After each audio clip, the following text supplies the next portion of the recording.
So one of the most poorly promoted events is going down on the 17th.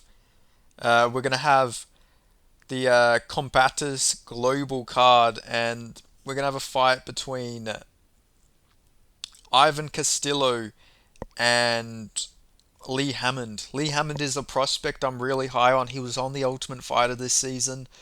He was one of McGregor's guys he brought in, and he looked good. He actually looked really good. He only did have one fight, but it was against the eventual winner, Kurt Holloway.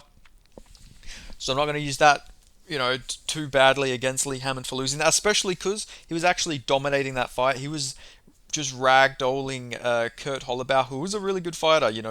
His run in the UFC didn't go that well, but if you look at the guys he was fighting, you can't really blame him. Shane Burgos, Ronnie Barcelos, Tiago Moises. So he was fighting really good guys, Kurt Holloway, and he just went in there. He beat Jason Knight after that fight, and then he also beat uh, what was his name? Austin. It was Austin something, right? Oh my god, I can't believe it. I can't remember this off the top of my head right now.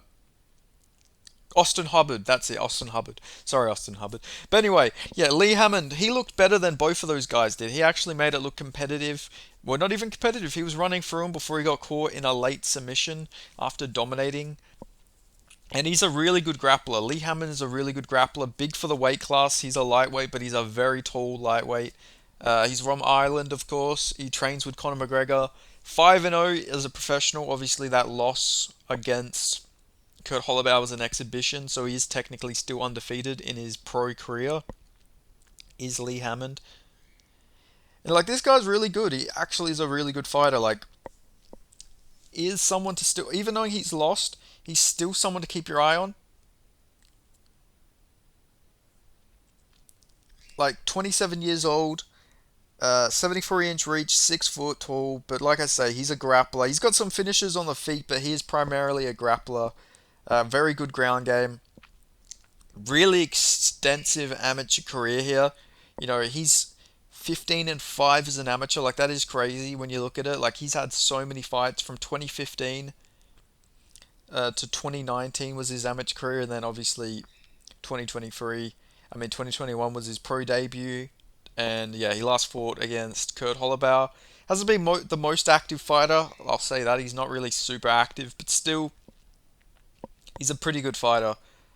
And then his opponent, Ivan Castillo, super, super active guy. This guy has fought a fucking shit ton. He's 23-17. But the one thing you'll notice, I watched his fights back, the one thing I've noticed, very susceptible to getting subbed. He has been subbed a few times. He's been dominated on the ground in a few of these fights. Just taken down, arm triangled easily. He did fight in Bellator as well, I believe. I'm sure he fought in Bellator, right? Yes, yes, he did fight in Bellator. Okay, I was like, fuck, did I watch the wrong guy? Yeah. No, he did fight in Bellator. He fought Guilherme Bomba. But anyway, in that fight, he really just got fucking. As soon as he got taken down, it was sort of over. It gets arm triangled. It literally was like a mauling. This fight was just pretty much a mauling on the ground. He just throws him to the ground, arm triangles him. And in his other fights, he was very easily submitted. I'm not saying he's a bad fighter or anything. 23-17 isn't the greatest record, but obviously he's fighting everyone. He's got some pretty big names on his record that he's fought, that he did lose to, but still, some big names on the record. He did fight Rodrigo Vargas, but if I have to mention Vargas as a notable name, that's probably not a good look. Hector Aldana, Gabe Green, Daniel Rodriguez KO'd him. He got subbed by Gabe Green, which is interesting. You don't really see Gabe Green subbing people, so that just speaks to his overall,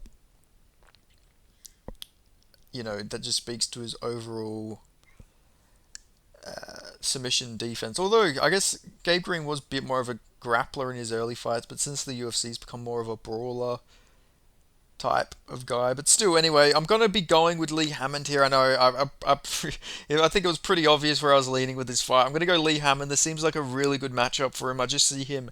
Uh, I think he can do good things on the feet, but obviously his way to victory is to wrestle here, use his grappling. Very good grappler. I feel like if he can, and this isn't MMA math, I'm not just using MMA math here, but I feel like if he can ragdoll Kurt Hollowbrow around, who I do rate higher than Ivan Castillo, I think he can sort of do the same thing, and but I think he can get Ivan Castillo out of there with a sub.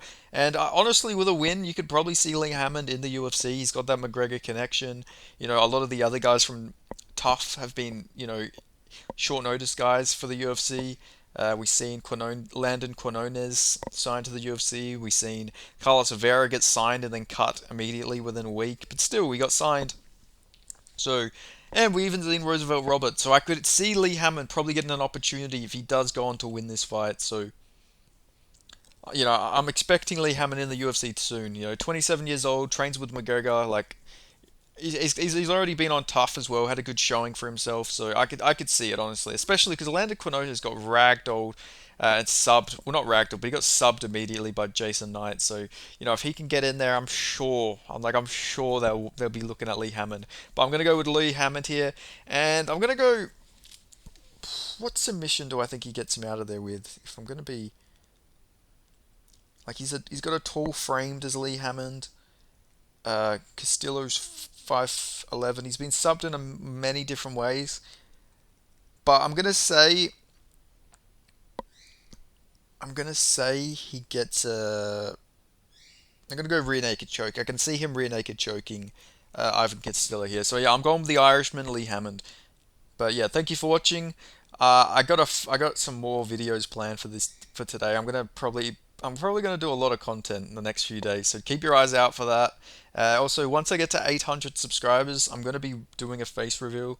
I feel like it's time. I've been doing these videos for a couple months now, and people keep asking to see my face in some of my videos. So yeah, get me to 800 subscribers, and you'll get to see my face reveal. But anyway, thank you for watching. I'll see you guys next time. Cheers.